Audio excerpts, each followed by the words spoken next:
오늘의 말씀은요, 흔들림입니다. 실은 제가 이번 주에 캐나다에서 한 목사님이 전화가 오셨어요. 그동안 한 몇 달, 한 3, 4개월 만에 전화가 왔는데 이런 얘기 저런 얘기 하면서 저한테 이런 말씀을 하셨어요. 목사님, 저희 교회 너무 힘들었습니다. 이러는 거예요. 그래서 무슨 일인데요? 근데 교회 안에 또 여러 가지 문제가 있어서 좀 힘들었습니다. 이렇게 쭉 얘기를 들었어요. 그리고 이제 같이 무슨 얘기를 많이 나눴었냐면 이제 저희 교회와 또 이제 앤드리어슨 사상에 대해서 이야기를 나누니까 이분이 저한테 웃으시면서 하시는 말씀이, 목사님, 제가 목사님한테 책을 한 권 추천드리고 싶습니다. 이러는 거예요. 이 목사님도 책을 많이 읽으시는 목사님이신데 저한테 무슨 책을 소개했냐면 제린교회 목사가 쓴 Shaking Among the God's People이라는 책을 소개시켜 주셨어요. 이 책은 무슨 책이냐면요, 미국에서도 뭐 앤더슨 사상이나 이런 문제 때문에 가만히 있는 게 아니라 막 싸우고 막 여러 사건들이 일어난 것에 대한 책을 쓴 거예요. 그래서 이 책의 제목 그대로 오늘 말씀은 흔들림에 대해서 썼습니다. 먼저 우리 시작하기 전에 성경절 하나 좀 읽고 시작하도록 하겠습니다. 사도행전 20장 29절과 31절에 있는 말씀 같이 한번 읽겠습니다. 내가 떠난 후에 사나운 이리가 여러분들에게서 돌아서 그 양떼를 아끼지 아니하며 또한 여러분 중에서도 제자들을 끌어 자기를 따르게 하려고 어그러진 말을 하는 사람들이 일어날 줄을 내가 아노라. 그러므로 여러분이 일깨어 내가 3년이나 밤낮 쉬지 않고 눈물로 사람을 훈계하던 것을 기억하라. 무엇에 대해서 예언이 되어 있냐면요, 내가 떠난 후에 이리가 여러분께서 와서 여러분들에게 어그러진 말로서 여러분들을 흔드는 그러한 일이 있을 것을 성경은 예언해 놓고 있습니다. 이 책의 내용을 보면은요, 무슨 일이 있었냐면 이 목사님이 이때 당시에 앤드리어슨과 미국 교회 안에 너무 큰 일들이 많이 있고 교회 안에 이제 막 싸움과 분열이 막 있고 나서 거기 어느 이제 그 지역에서 사셨는데 목사님이 한 교회를 방문했는데 똑같은 일이 벌어진 거예요. 그래서 목사님한테 찾아가서 이렇게 했어요. 목사님, 지금 이러한 상황이 있으니까 이렇게 대비하셔야 됩니다. 이렇게 얘기하니까 그 목사님이 뭐라고 대답했냐면, 제가 그건 알고 있는데요, 제가 이분하고 관계가 좋으니까 별 문제가 없습니다. 이렇게 얘기했어요. 책 있는 내용을 그대로 읽어드리면 이렇습니다. 제가 어려움을 당하고 있는 것은 제가 알고 있으나 자신이 목양하는 교회에 아무런 문제가 없다고 재확인시켜 주려고 애를 썼다. 이분은 문제 없어요 라고 한 거예요. 그리고 나서 이렇게 얘기합니다. 내가 그 지역에서 이사한 후 몇 년이 지나서 소식을 들어보니 파벌 정신이 강한 몇몇 사람이 주축이 되어 그 교회의 교인들 대다수를 포섭하여 몽땅 빼앗아갔다는 말을 들었다. 이게 제린교회입니다. 제린교회 이 목사님 쓰신 건데 미국 제린교회인데 완전히 풍지박산이 난 거예요. 가만히 내버려 두니까요. 이 내용에 있는 책 내용 속에서 오늘 주는 메시지는 이 부분보다는 다른 메시지가 있습니다.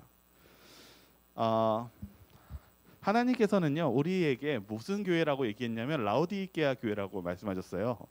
계시록 3장 17절과 18절에 우리가 잘 아는 성경절이지만 같이 한번 읽어보겠습니다. 나는 부자라, 같이 읽겠습니다. 시작. 나는 부자라, 부족한 것이 없다 하나 내 공고한 것과 가련한 것과 가난한 것과 눈먼 것과 벌거벗은 것은 알지 못하는도다. 내가 너를 권하노니 내게서 불로 연단한 금을 사서 부요하게 하고 흰 옷을 사서 입어 벌거벗은 수치를 보이지 않게 하고 안약을 사서 눈에 발라 보게 하라. 여러분, 마지막 시대의 라오디게아 교회의 특징이 무엇인 것 같습니까? 라오디게아 교회의 특징은 무엇이라고 했냐면 부족한 것이 없다고 하면서 만족해하는 삶을 살고 있습니다. 그런데 뭐라고 적혀 있습니까? 여기 여러 가지가 있지만 예수님께서 하시는 말씀은 안약을 사서 눈에 발라 보게 하라. 실은 이 열처녀의 예수님의 재림을 기다리는 예수님의 열처녀의 비유 속에서 열처녀의 특징이 있었습니다. 특징이 뭔지 아십니까? 시간이 지나면서 신랑이 오지 않아서 사람들이 무엇하고 있는 것입니까? 졸고 있는 것입니다.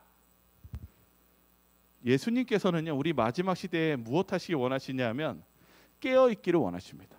그리고 기름을 채워 넣기를 원하십니다. 이 열처녀의 비유가 바로 그런 내용입니다. 근데 오늘 이 책 48페이지에는 이렇게 얘기합니다. 예언의 신을 이분이 찾아보니까 이제 이 미국에서도 이런 사건이 워낙 많이 발생하니까 예언의 신에 어떤 예언이 있는지 이렇게 적혀 있어요. 교회를 정결케 하기 위해 흔들림이 곧 일어나야 한다. 화이트부인의 예언에 뭐가 적혀있냐면 마지막 때에 큰 일이 있기 전에 먼저 무엇이 있어야 되냐면 하나님의 교회에는 교회에 정결케 하는 일이 있어야 되는데 그 정결케 하는 일이 이 흔들림이 있도록 허락하셨다는 사실입니다. 오늘 이 내용을 좀 더 풀어보면 이렇습니다. 뭐라고 얘기하고 있냐면 하나님께서는 교회에 이설이 들어오도록 허락하셔서 그분의 백성들을 일깨우고자 하신다. 이 흔들림이라는 이 미국에 있었던 이 사건을 연구해 보니까 하나님이 예언의 신에 보니까 이 흔들림이 필요하다고 얘기했어요. 그것이 무엇이라고 얘기했냐면 정결케 하기 위해서라고 얘기하고 있습니다.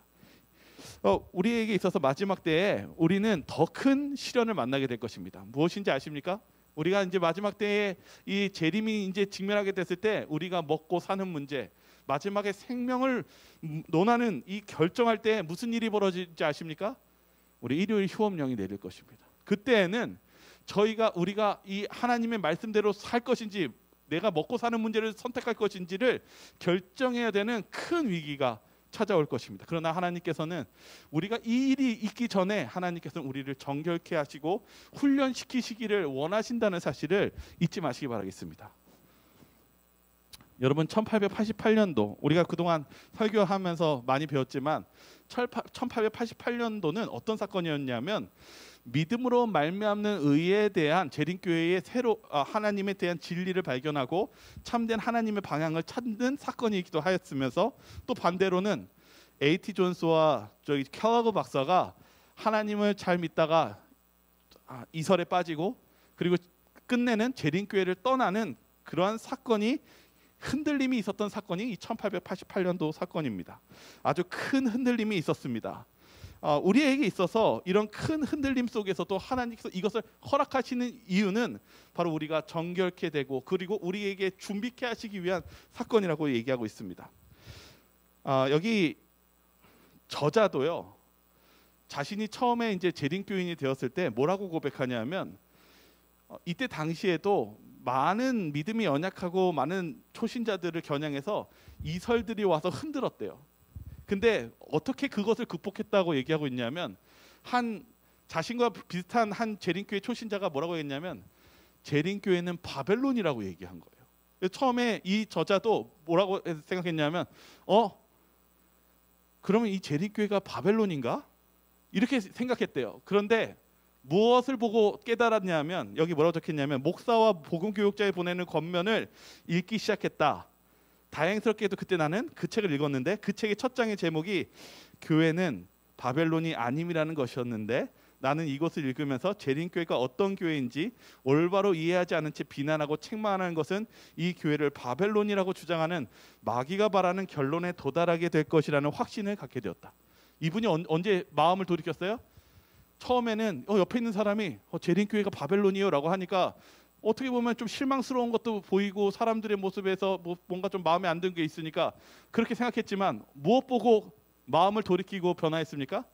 하나님의 말씀과 예언의 신에 재림교회는 바벨론이 아니라고 적혀있는 걸 확인하고 바른 길로 이해할 수 있었다는 사실입니다. 왜 하나님께서 우리들에게 흔들림을 허락하시는 것일까요? 여러분 이번 저희가 앤드리어슨 사상의 이런 경험들을 하고 나서 여러분들이 달라진 거 안 느껴지십니까? 저는 이 몇 주 동안에 느낀 게 있었어요. 목사님, 저도 이 책 좀 빌려가도 되나요? 목사님, 저도 이 책 한번 좀 보고 싶은데 가져가도 될까요? 저와 여러분들이 평상시보다 더욱더 말씀을 사모하고 더욱더 말씀을 깊이 있게 연구하는 모습을 보게 되었습니다.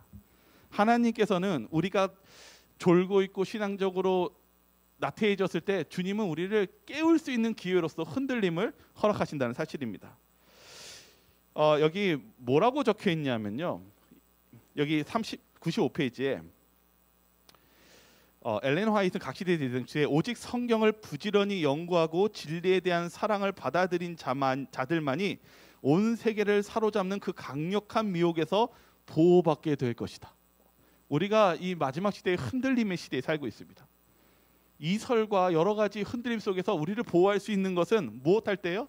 하나님의 말씀을 부지런히 연구하고 진리에 대해서 우리가 찾으려고 할 때 우리가 보호를 받을 수 있다고 얘기하고 있습니다.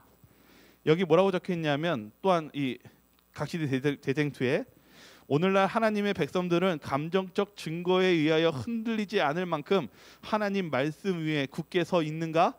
그들은 이와 같은 위기를 당하여 오직 성경만을 붙들어 놓지 않을 것인가? 우리가 마지막 때의 재림을 준비하는 많은 큰 흔들림 속에서 우리가 무엇하지 않으면 안 되냐면 깨어서 하나님의 말씀과 진리를 연구하지 않으면 우리가 흔들릴 수 있다는 사실입니다. 제가 일부러 여기다가 까먹을까봐 전체라고 한 것은 이 전체를 다 읽을 필요가 있기 때문에 기록했습니다. 거짓 기별을 구분하는 방법은 무엇일까요? 뭐라고 적혀 있냐면 이렇게 적혀 있습니다. 각기 다른 거짓 운동가 저들의 주장을 어떻게 분별할 수 있겠는가?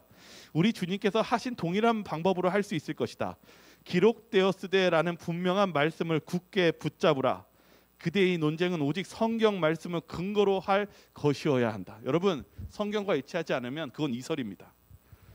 우리가 성경을 가지고 기록되었을 때 예수님께서 기록되었을 때라고 사단과 싸운 것처럼 우리가 기록되었을 때 하나님의 말씀으로 분별하지 않는다면 그것은 잘못된 것입니다.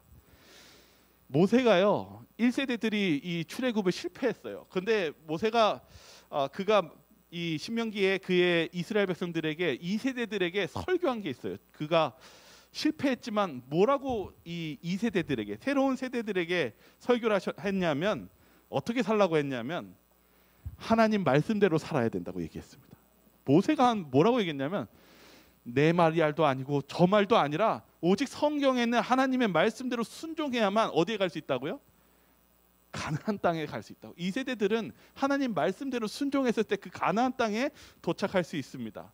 도착했습니다. 왜 저와 여러분들도 우리의 그 마지막 때의 기준을 성경으로 중심으로 삼으시기 바라겠습니다. 저희가 이제 고라에 대한 이야기를 또 하려고 합니다. 고라가요 이 반역을 일으켰어요. 이 출애굽 당시에요. 그런데 이 고라에 대해서 화이트 부인이 뭐라고 얘기했냐면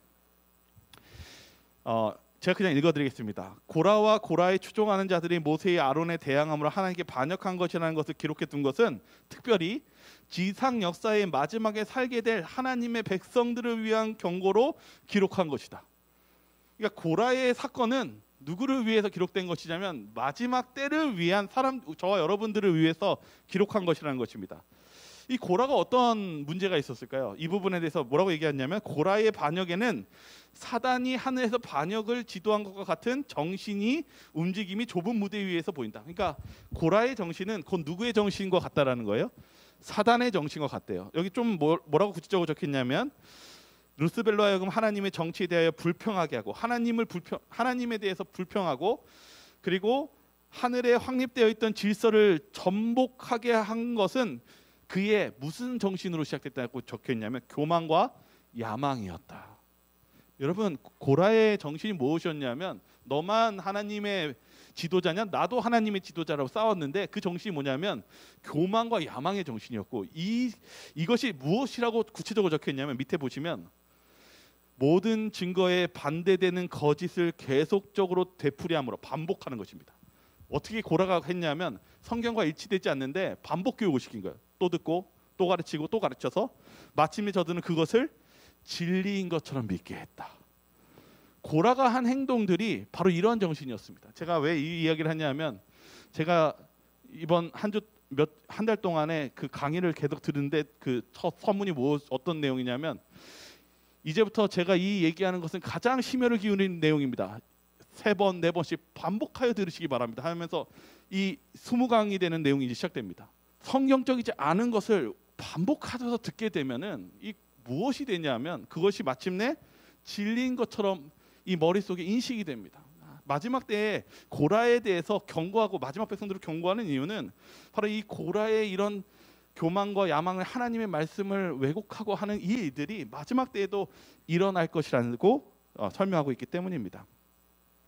여러분 제가 하나 좀 얘기를 좀 드리겠습니다. 오늘 실은 아까 1888년도에 A.T. 존슨과 켈러거 박사가 결국 우리 교단을 떠났고 그러한 것과 마찬가지로 이 고라의 자손이 그 계속적으로 잘못된 것을 주장하고 결국 그들이 하나님으로부터 심판을 받았던 내용 속에서 이들이 가지고 있는 공통점, 그리고 왜 이들이 하나님의 백성과 차이점이 일어난 것은 어떤 문제가 있었을까요? 한번 생각해 보시기 바랍니다. 가장 큰 차이는 품성입니다. 켈러그 박사가 그가 신앙을 나쁘게 한 건 아니에요. 교회를 위해서 헌신했고 위생병원을 세우고 건강복음을 전했습니다. 그런데 무엇했습니까?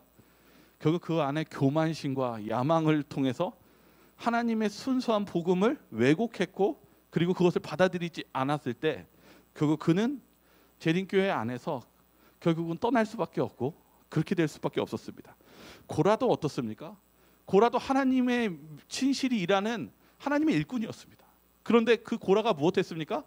교만과 야망을 가지고 하나님의 말씀을 왜곡하고 가르치고 잘못된 것을 반복해서 그것이 진리냐 가르침으로써 이 안에 하나님의 백성 안에 분열을 일으켰습니다. 그들이 정말 문제가 있었던 것은 가장 큰 차이는 품성이었고, 또 다른 표현으로는 성령의 이끄심에 따라가지 않았다는 사실입니다. 여기 우리가 교회 안에서 우리는 어떤 생각을 하냐면 내가 교회를 바꾸겠다. 그리고 이 아까 일어난 사건 속에서도 이 분열이 일어나기 전에 무엇하냐면 이제 퍼뜨리고 확산하고 문제를 일으킵니다. 그런데 여러분, 진정한 부흥과 변화가 어떻게 일어나는지 아십니까? 예수님께서는 어떻게 이 땅에서 하나님의 복음을 전하고 사람들을 변화시켰는지를 우린 볼 필요가 있습니다. 뭐라고 적혀있냐면 우리가 꼭 알아야 한 가지가 있다.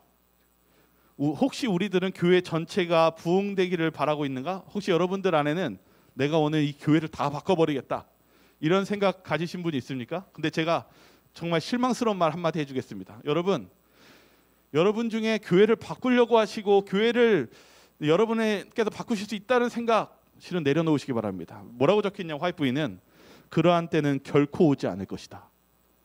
안타깝게도 여러분, 화이트부인은 뭐라고 얘기했냐면 교회 전체가 바뀌기를 원하는가? 그러나 그러한 때는 결코 오지 않을 것이라고 말합니다. 왜 그럴까요?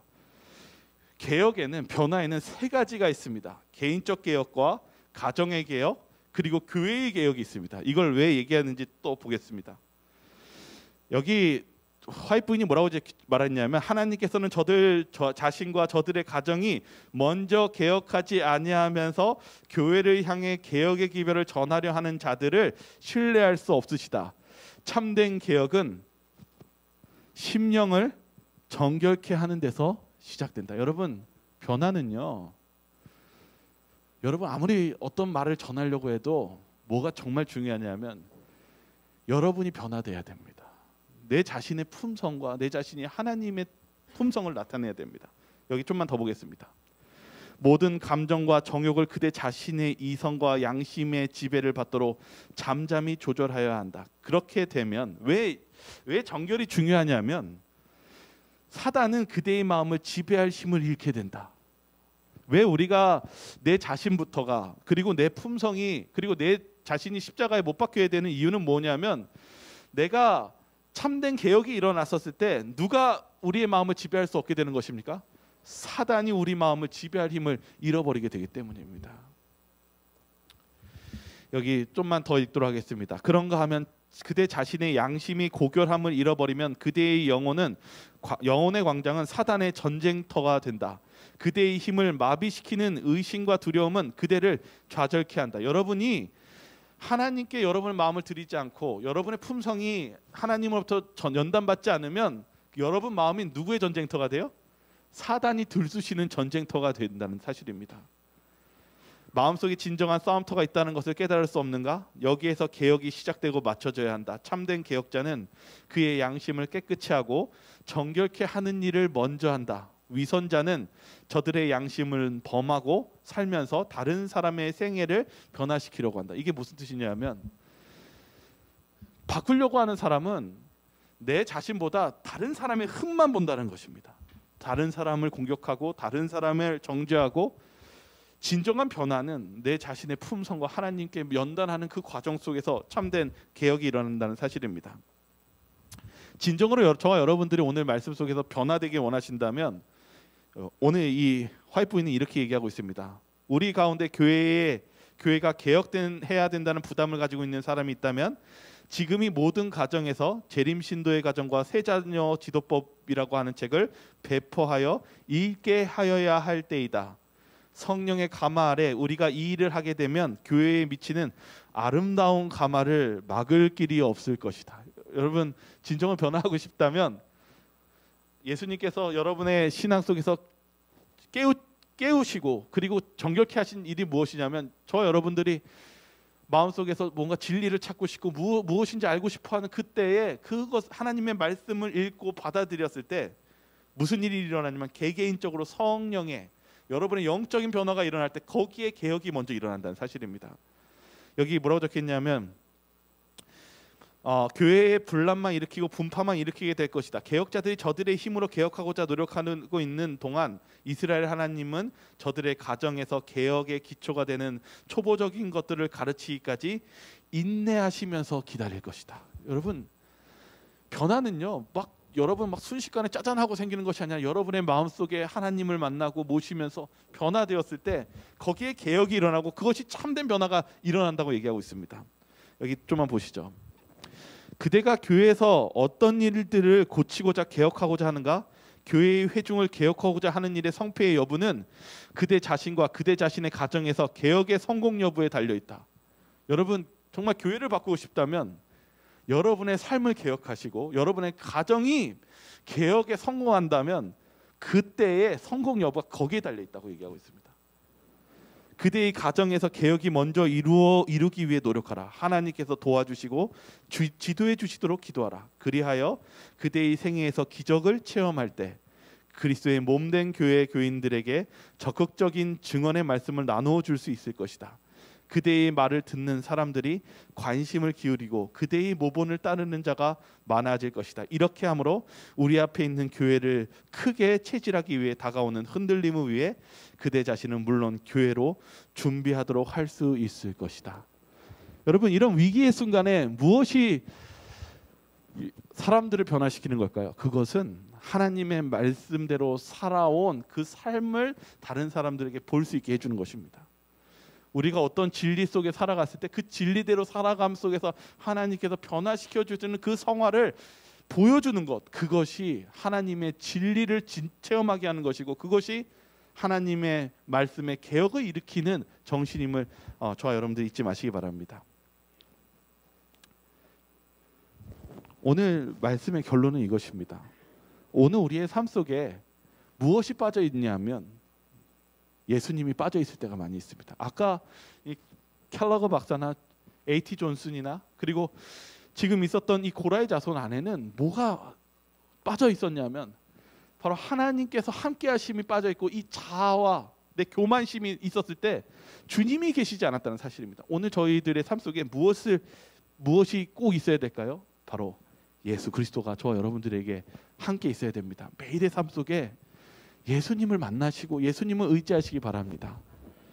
오늘 실은 이 흔들림에 대해서 뭘 얘기하냐면 흔들림이 무엇이라고 얘기하고 있냐면요, 키질하는 거래요. 혹시 이 키질 아십니까? 저는 이거 안 해봐서 잘 모르지만 어떻게 해요? 이제 쌀이나 볼이 있어가지고 이제 외국은 이렇게 한대요. 이렇게 바람 불 때 이렇게 꼬챙이 같은 그걸로 푹 찌른 다음에 확 하면은 바람에 의해서 어떻게 될까요? 가벼운 가라지는 휙 날아가고 무거운 알곡은 떨어지는 거, 이게 키질이래요. 근데 지금 하나님께서 무엇 하신다고 얘기하냐면 우리가 때로는 이런 흔들림과 이런 사건을 왜 하나님이 허락하셨냐면 우리가 졸고 있고 신앙적으로 준비되지 않았을 때 하나님께서 무엇 하시냐면 노크하십니다. 항민아 일어나라. 야, 너 너무 졸고 있다. 너 요새 말씀 읽고 있냐? 너 이런 상황 속에서 너 지금 가만히 있을 수 있니? 하시면서 하나님께서 무엇 하시냐면 키질을 하십니다. 우리가 흔들리는 거 나쁜 거 아닙니다. 왜냐하면 우리를 깨워주시기 위해서예요. 우리 준비시켜 주시기 위해서. 그래서 어떻게 해요? 오늘 저희가 한 달 동안 무슨 일이 있었습니까? 정말 여러분들이 책을 읽기 시작하셨습니다. 하나님의 말씀이 정말 무엇인지 진리를 알기 위해서 책을 펴신 거 아까도 얘기하지 않았습니까? 무엇으로 구별한다고요? 기록되었을 때 주님 예수님께서 우리 깨우신 것입니다. 무엇 하시기 위해서요? 키질하시면서 우리가 가라지는 날아가고 알곡은 남게 하심으로써 마지막 우리가 재림을 준비하는 더 역경이 왔었을 때 우리가 하나님 말씀에 굳게 설 수 있도록 예수님께서 무엇 하시는 것입니까? 실은 깨우시는 거예요. 저와 여러분들이 때로는 왜 이런 일들이 교회 안에 또 우리 삶 속에 펼쳐지는 거지? 여러분, 그것이 예수님께서 저와 여러분들에게 주시는 깨어 있으라라는 그 벨소리라는 사실을 잊지 마시고, 예수님께서 지금도 무엇 하시고 계시는 것입니까? 실은 저와 여러분들과 함께하고 계십니다. 저와 여러분들의 신앙을 체크해 주시고, 너희들 이제 준비해야지, 재림 준비해야지, 너희들의 신앙이 좀 더 굳건해져야지 하시면서 주님께서 저희들을 돌보시고 있다는 사실을 잊지 마시기 바랍니다. 여러분, 이제 보이십니까? 예수님이 보이십니까? 예수님께서 저희들을 안약을 사서 발라주시는 것이 보이십니까? 저희들이 졸고 있고 그러고 있었을 때 예수님께서 우리를 깨워주시기 위해서 우리의 교회를 돌보시고 활동하고 계시는 것을 보이십니까? 저와 여러분들이요, 예수님께서 여러분을 얼마나 사랑하고 계시고 지금도 여러분들에게 말씀하시고 움직이고 계신다는 사실을 느끼신다면 우리가 무엇 해야 될까요? 예수님의 말씀에 반응하시기 바랍니다. 그리고 예수님께서 하라시는 그 말씀 속에서 예수님과 동행하신다면 예수님께서 저와 여러분들을 끝까지 하늘 가는 본향까지 끝까지 지켜주시며 구원해 주실 것을 다시 한번 믿습니다. 저와 여러분들이 그러한 삶을 사시기 바라며 오늘 말씀을 마치도록 하겠습니다. 이제 기도하고 마치겠습니다. 사랑과 은혜가 자비로우신 하나님 아버지, 정말 저희의 시대는 정말 혼란과 흔들림의 시대에 살고 있습니다. 그러나 아버지께서는 저희들에게 그 흔들림도 필요하다고 말씀하십니다. 저희들이 이 흔들림의 시대에 살고 있었을 때 저희들이 단순히 이 흔들림을 지나쳐가는 그런 삶을 사는 것이 아니라 예수님께서 저희들을 흔들어 깨우시고 저희들의 나태했던 그 신앙을 다시금 예수님께 시선을 고정시켜 하나님의 말씀을 다시 한번 깊이 묵상하며 마지막 때를 준비하는 저희 재림교인들이 되게 하여 주시옵소서. 저희들을 사랑하시고 이끄시는 사랑 많으신 예수 그리스도 이름으로 간절히 기도드리옵나이다.